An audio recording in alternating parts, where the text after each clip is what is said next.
Bismillahirrahmanirrahim. Assalamualaikum warahmatullahi wabarakatuh. Alhamdulillahirabbil alamin. Wa sallallahu ala sayyidina Muhammadin wa ala alihi wa sahbihi ajma'in. Amma ba'd. Jemaah salat asar yang dimuliakan Allah Subhanahu wa taala. Alhamdulillah sore hari ini kita bisa kembali melaksanakan sholat asar berjamaah dan bermajelis ilmu. Semoga rentetan amal-amal ini menambah catatan amal soleh kita di sisi Allah Subhanahu wa taala.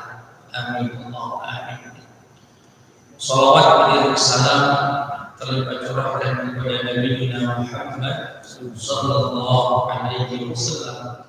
Semoga pada waktunya nanti kita semua akan mendapatkan syafaatnya di yaumul qiyamah. Allahumma amin. Melanjutkan apa yang sudah kita bahas pada pertemuan yang lalu terkait adab-adab tidur. Kita sampaikan pada pertemuan lalu, terkesan judul atau tema ini sederhana, hanya membahas tentang adab tidur. Tetapi bagi kita yang sempat menghitung-hitung, meresapi, sebetulnya sepertiga dari hidup kita itu tidur. Sepertiga dari hidup kita ini bisa jadi tidur. Kalau Bapak setiap hari tidur 8 jam sesuai dengan arahan medis, 8 jam itu kan sepertiganya satu hari. Karena satu hari 24 jam, maka sepertiganya 8 jam. Kalau itu rutin dilakukan seorang muslim sampai umur dia 60 tahun, maka akumulasi tidur Bapak itu 20 tahun. Bayangin, tidur 20 tahun. Itu seperti orang yang tidur dari sejak lahir sampai kuliah semester 6. Lama sekali. Nah, maka sangat sayang, sangat rugi jika tidurnya tidak diperhatikan, tidak diusahakan bernilai pahala. Dan kita sampaikan pada pertemuan sebelumnya, satu-satunya cara agar membuat tidur kita ini berpahala, tidurnya mengikuti tidurnya Nabi Muhammad sallallahu alaihi wasallam. Sudah kita jelaskan banyak ya pada pertemuan yang lalu. Niatkan saat tidur agar besok bisa sholat subuh, agar besok bisa mencari nafkah lagi, maka tidurnya akan bernilai ibadah. Innamal a'malu binniyat. Dan sunnah-sunnah yang kita lanjutkan yang berikutnya, nafdul firashi bidakhilatil izari wa qawli bismillah. Disunnahkan sebelum tidur mengkebah kasur. Kasurnya dikebah ya, sembari mengucapkan bismillah. Dengan sarung, mungkin kalau waktu itu dulu pakai sapu lidi. Kenapa Ustaz? Apa hikmahnya? Nabi sallallahu alaihi wasallam bersabda, "Idza awa ahadukum ila firashihi," jika salah satu di antara kalian mendatangi tempat tidur, "falyanfaddahu bidakhilati izarihi," maka kebahlah kasur itu dengan sarungnya. "Wal yaqul bismillah," dan ucapkan bismillah. "Fa innahu la yadri ma khalafahu alaihi," karena dia nggak tahu apa yang dia tinggalkan di atas tempat tidur. Saya pernah membaca satu artikel ditulis oleh Profesor Dr. Muhammad Abu Bakar Ismail, guru besar tafsir di Al-Azhar. Dalam artikel itu, dalam tulisan itu beliau sampaikan, lantaran hadis ini ada seorang ilmuwan di Amerika itu masuk Islam. Kenapa? Jadi ilmuwan ini mencoba meneliti kalau orang tidur itu sebetulnya apa sih yang terjadi. Hasil penelitiannya adalah rupanya manusia itu saat tidur di atas kasur begitu ya, untuk waktu yang lama misalnya sejam 2 jam, itu akan mengeluarkan semacam mikro apalah ya kalau bahasa kitanya bakteri ya, yang sangat kecil ditinggalkan bersamaan dengan suhu tubuh yang keluar dari tubuhnya, dari keringatnya, dari macam-macam. Nah ini yang dimaksud Nabi Shallallahu Alaihi Wasallam, kebahlah kasur itu karena dia tidak tahu apa yang dia tinggalkan di atas kasur. Nah yang membuat tercengang ilmuwan ini, bakteri yang tidak sehat itu yang ada di atas kasur bekas kita tidur, uniknya hanya bisa mati dengan dikebah. Jadi dengan dikebah dia mati, kalau disemprot saja belum. Subhanallah. Nah dia sampai bertanya-tanya, siapa yang menunjuk tahu Nabi Muhammad Sallallahu Alaihi Wasallam kalau orang tidur itu meninggalkan sesuatu yang buruk, yang negatif, kemudian cara menghilangkannya dengan cara dikebah. Ini tidak mungkin diucapkan orang 1400 tahun yang lalu. Kami saja seorang ilmuwan baru bisa mendeteksinya, butuh alat teknologi canggih untuk bisa melihat. Sehingga ia pun memutuskan untuk masuk ke dalam Islam. Walaupun versi tafsiran yang lain, yang dimaksud Nabi apa yang ditinggalkan di atas kasur adalah setan, jin. Jadi ketika kita tidur, kita tinggalkan kasur itu akan ditiduri oleh jin. Makanya kita kenal dalam istilah di masyarakat tindihan. Paham ya, ngerti apa bahasa Palembang ya, gencetan apapun. Tindihan itu kondisi di mana orang tidur seperti kedatangan makhluk besar atau semacam orang mau bunuh dia. Dia sudah berusaha melawan dengan zikir-zikirnya, Allahul la ilaha illallahul hayyul qayyum, tapi tidak juga keluar dari kondisi itu sampai keringat dingin biasanya. Sampai ada orang bangun baru dia sadar, wah sangat melelahkan sekali. Ya. Nah, bisa jadi sehingga kalau kita tinggalkan kasur kita, kemudian mau balik tidur, dikebah. Dan alhamdulillah saya kira orang tua kita di kampung dulu nggak biasa membah ke kasur itu baik. Ya, setiap pagi begitu dikebah pakai lidi. Cuma yang bedanya adalah jika orang tua melakukan itu dulu misalnya, karena memang unsur kemanusiaannya, karena pengen bersih, maka kita rubah, kita kebah kasur itu karena ingin mencontoh Nabi Muhammad SAW, karena kita ingin melakukan sunnahnya Nabi Muhammad. Itu yang pertama atau yang berikutnya. Yang berikutnya disunnahkan ya an-nafathu fil yadaini wa qira'atul mu'awwidzat wa mashul jism biha. Jadi sebelum tidur itu dianjurkan, saya langsung praktekkan saja, tangannya dikumpulkan begini seperti orang doa, kemudian tiup, tapi ada percikan sedikit, jangan banyak-banyak, ya, dikit deh, tuh, begitu kurang lebih, tuh, kemudian baca kulhu sekali, al-falaq sekali, an-nas sekali. Sudah selesai baca tiga surat tadi, diusapkan ke seluruh tubuhnya, baik bagian depan, usapkan, dan diulang sebanyak 3 kali. Diulangi lagi. Insya Allah dengan itu akan dilindungi dari segala godaan, baik dari makhluk ataupun dari makhluk yang tampak, manusia, hewan, ataupun jin. Ya, kalau di kita ini masih adalah sedikit atau banyak terutama di kampung. Santet, sihir, telur, macam-macam. Nah, baca itu. Ya. Ini caranya, begitu. Kalau dalam kitab ini disebutkan sembur dulu, gitu dulu baru baca ayat. Ya. Baru diusap semampu tangan ini bisa menyentuh, usapkan sebanyak 3 kali. Dan itu juga sunnah Nabi Muhammad SAW. Yang berikutnya, idza nama mubakkiran tawassada dira'ahu wa idza nama mutaakhiran tawassada kaffahu. Nabi itu kalau tidur dan ingin lama, jaraknya. Dia tidurnya itu cepat, pengen bangunnya itu lama jaraknya, maka beliau akan menjadikan kedua lengannya menjadi bantal. Nah, ya kalau hari ini bisa diganti dengan bantal. Tetapi kalau beliau ingin bangun cepat, karena mungkin waktu sholat sudah sedikit lagi, sebentar lagi, tapi beliau merasakan ngantuk, maka beliau tidur tidak pakai lengan, tapi pakai telapak tangan dengan menancapkan lengan. Jadi ini yang nancap. Nah, begini tidurnya kan,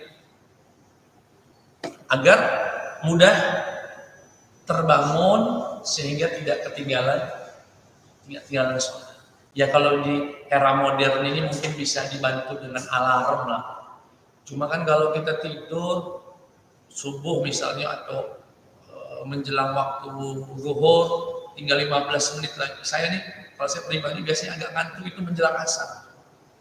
Waktu tinggal 20 menit. Kalau tidur hidup ke AC, tutup selimut, tidur nian itu. Bangunnya sebelum maghrib. Tapi kalau mau tidur sekedar menghilangkan rasa ngantuk dan tidak ketinggalan sholat asarnya, nah kalau di era modern ini bisa dibantu dengan alarm. Ya. Tapi di era Nabi dulu, bahkan Imam Nawawi, imam yang sangat masyhur, pengarang buku Riyadhus Shalihin, Arba'in, itu kalau tidur Pak ya, beliau itu disebutkan dalam biografinya tidak tidur di atas kasur selama 2 tahun. Saking rajinnya nulis buku. Makanya bukunya barokah sampai hari ini dibaca orang. Tidak 2 tahun katanya lambungnya ini nggak pernah nempel kasur. Jadi tidurnya itu ketiduran sambil duduk. Disebutkan kalau beliau tidur itu, mohon maaf, kalau saya boleh kasih contoh, kaki ini mana? Ini yang sikalnya ditaruh di atas. Jadi begitu ini jatuh, langsung ambil wudhu. Jadi memang tidak niat berarti kalau udah ngantuk, kalau beliau langsung ambil. Ya paling berapa menit lah Pak, 5 menit, 10 menit, pasti jatuh kaki itu. Beliau langsung cari air wudhu, lanjut lagi nulis. Makanya beliau itu sampai umur 40 tahun, 43 tahun, meninggalnya di umur 43 tahun. Tapi bukunya coba Pak, umur beliau itu umur 800 tahun. Mana masjid yang nggak pernah ngaji Arba'in Nawawiyah, ngaji Riyadhus Shalihin, ngaji ya Al-Azkar, karya. Dan beliau meninggal dalam kondisi belum nikah. Saking bahasa kita tuh fana dalam keilmuan, dan ilmunya berkah sampai. Nah, itu cara beliau tidur. Dan Nabi SAW disebutkan kalau beliau tidur ingin lama, jadikan lengan menjadi bantal. Tapi kalau mau tidur cepat, jadikan pipinya jadi bantal dengan menegakkan bagian lengan. Baik, yang berikutnya dilarang ya adamu wad'i ihda rijlaini 'ala al-ukhra idza istalqa 'ala dhahri. Ya, Nabi SAW melarang orang tidur terlentang ini dengan mengangkat salah satu kakinya di atas kaki yang lain. Kalau saya boleh praktikkan atau masuk YouTube dulu. Nah, ini tidur ya, ini kakinya. Nah, ini tidak boleh, makruh. Kenapa? Saya coba ngamati. Orang Arab itu kan budayanya berjubah, bergamis, sarungan kalau kita ya. Kalau tidur dengan angkat itu khawatir bagian ini kita tersingkap, terlihatlah pahanya ya, dan lain sebagainya. Sehingga dan tidak elok juga kalau itu dilihat oleh banyak orang cara tidur semacam itu, apalagi di masjid. Ya. Sehingga tidak diperkenankan tidur terlentang dengan mengangkat salah satu kaki di atas kaki yang lain. Yang berikutnya juga dilarang adamun naum 'alal batn. Dilarang tidur pakai perut. Apa bahasa kitanya Pak? Bahasa Inggrisnya tengkurap. Tengkurap gina. Disebutkan inna hadhihi daj'atun la yuhibbuha Allah. Sesungguhnya posisi tidur semacam itu tidak disukai Allah Subhanahu. Selain secara syariat tidak disukai Allah, secara medis juga tidak sehat tidur pakai perut. Walaupun saya punya teman tidak bisa dia Pak kalau tidur begini. Kenapa kamu tidak bisa tidur begini katanya? Panas bawaannya Ustaz. Kalau tidur enaknya rasanya. Cak ngeplay katanya. Aduh, biasanya orang gemuk itu Pak, senang perutnya jadi kasur gitu. Itu tidak bagus sebetulnya ya, tidak bagus, apalagi di masjid ya, di tempat-tempat. Kemudian sunnahnya al-ittija' ala syaqqil aiman, berbaring kanan. Ini sunnahnya sebetulnya. Tangan ini di sini ya, nganan. Apa hikmahnya Ustaz? Secara medis, tadi saya dialog sama seorang dokter. Kebetulan juga memang orang rumah kami dokter. Saya nanya apa sih dek? Apa dia? Secara medis, satu kata dia, jantung itu berada di bagian agak ke kiri, tidak tengah, agak ke kiri. Sehingga kalau kita berbaring ke kanan semacam ini, posisi jantung yang bekerja di malam hari tadi berada di posisi atas, tidak tertimpa organ tubuh yang lain, sehingga tidak berat dia untuk mendetakkan jantung. Tapi kalau dibalik, maka jantung akan di posisi bawah dan dia akan tertimpa, sehingga detak dia butuh energi dan itu melelahkan. Ada yang kedua lambung kita ini Pak, kan bentuknya ngiri Pak. Apa tuh ininya itu ke kiri. Setelah ke kiri kemana? Alur makanan itu Pak, ke kanan. Ke lambung apa namanya? Ke usus 12 apa nama istilah mereka? Sebelah kanan. Sehingga kalau kita sebelah kanan itu membantu turunnya makanan untuk berpindah ke area usus yang berikutnya. Tapi kalau kita ke kiri, maka makanan itu akan tertumpu di bawah, sedangkan usus yang mau didatanginya itu berposisi di, subhanallah, secara hikmah medis saja ya, sangat. Dan ini keyakinan kita, tidak ada sesuatu yang diperintahkan Nabi Muhammad kecuali ada maslahatnya, tidak ada sesuatu yang dilarang Nabi kecuali memang ada bahaya yang dihindari. Ya, dan itu yang disarankan Nabi Muhammad SAW. Baru nanti kita lanjutkan mungkin di pertemuan berikutnya khusus tentang zikir dan ayat-ayat yang dibaca Nabi Muhammad sebelum tidur. Ya, dari pertemuan pertama kita tentang adab tidur semuanya bersifat gerakan dan adab. Ya. Nanti insya Allah di pertemuan berikutnya kita akan uraikan apa saja zikir yang dibaca oleh Nabi Muhammad SAW sebelum tidur. Sampai di sini, jamaah sekalian, apakah ada yang ingin ditanyakan, dipersilakan.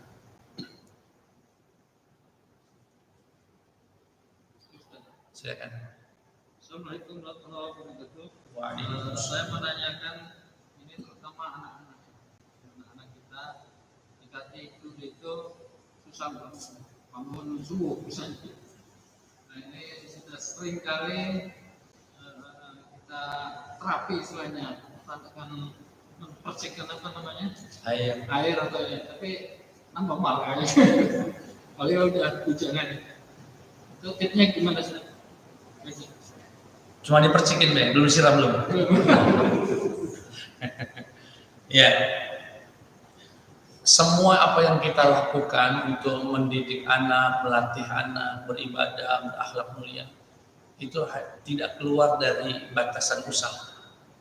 Tapi sampainya hidayah kepada anak itu prerogatif Allah Subhanahu wa Ta'ala. Kita sebagai wong tua memang tidak bosan-bosannya secara verbal, ucapan, secara tindakan, secara macam-macam.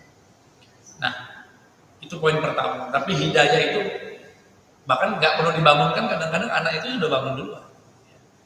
Nah, sehingga apa yang perlu dilakukan, jangan berhenti mendidik anak untuk sholat. Jangan berhenti doakan mereka ya, dan bekali diri dengan sabar. Secara khusus Allah sebutkan di dalam Al-Quran, wa'mur ahlaka bis salati wastabir 'alaiha. Perintahkan keluargamu sholat dan sabar-sabar. Nah, sabar-sabar ini kunci yang sangat penting untuk kita sebagai wong tua. Kita itu Pak, kalau nanemin akhlak yang baik sama anak, dia sholat, jangan pernah menuntut anak menyambut perintah kita secepat mungkin. Kalau nggak stres gitu kan, stres karena anak nggak sholat sudah dimarahin 2 kali 3 kali, bahkan sebulan 2 tahun tidak berubah. Enggak, tugas kita hanya menanamkan nilai baik, Tugas kita hanya mengarahkan, memerintahkan. Hasil milik Allah. Ada anak-anak kita yang cepat. Begitu diarahkan langsung berubah. Tapi ada orang-orang, anak-anak kita yang baru berubah, nunggu bapaknya meninggal dulu. Tidak apa-apa. Yang penting kan berubah. Ya. Tapi pasti akan berbuah. Apa yang kita tanam pasti berbuah. Dan kadang-kadang buahnya nunggu kita meninggal. Saya banyak jamaah itu mantan preman, Pak. Datang ke rumah, kalau dia cerita, Ustaz, sedihnya emakku meninggal, aku di penjara. Sekarang kalau dengar azan, yang terbayang bapakku, Ustaz. Alangkah keras dulu nyuruh aku sholat dan aku tidak nurut. Sekarang rasanya, Ustaz, sedih. Nah, dia berubah jadi membaik sekarang itu, Pak. Nunggu bapaknya meninggal, baru dia merasakan kehilangan. Dulu bapaknya galak, bapaknya macam-macam. Andaikan dunia ini mulai ada lorong waktu, dia nak balik lagi dan nak nurut sama bapaknya. Artinya apa? Apa yang ditanamkan wong tua tadi sudah mulai berbuah. Hanya saja buahnya, deadline-nya bukan di tangan kita, di tangan Allah Subhanahu wa Ta'ala. Jadi biar nggak stres jadi wong tua, Pak, suruh tugas kita ngarah. Anak nurut, tidak nurut, kita serahkan ke Allah Subhanahu wa Ta'ala. Nah, itu secara konsep umum dalam mendidik anak, jangan pernah menuntut anak baik di saat kita hidup. Kadang-kadang nunggu momentum, nunggu naudzubillah sebagian kecelakaan, nunggu kita meninggal dulu, nunggu dia sakit dulu, macam-macam cara hidayah Allah itu datang. Ya itu secara Allah a'lam. Nah, selain daripada itu, sebagai orang tua, aku ini tidak didik Pak Wahid lebih senior, tapi secara teoritis, kebetulan tesis kami itu tentang hukum keluarga. Salah satu konsepnya adalah harus berimbang antara tuntutan meminta anak beli A, B, C dengan cara orang tua menunjuk kasih sayang. Semakin orang tua itu bisa memberikan sayang kepada anaknya dan anak bisa menangkap itu, maka semakin mudah orang tua ya ditaati perintah. Tapi kalau selama ini orang tua menunjuk tidak pernah kasar sama anak, pengennya merintah baik, nah biasanya naluri anak itu tidak mau taat dengan orang tua yang semacam itu. Ya. Wallahu ta'ala a'lam. Silakan, mungkin ada yang lain Pak.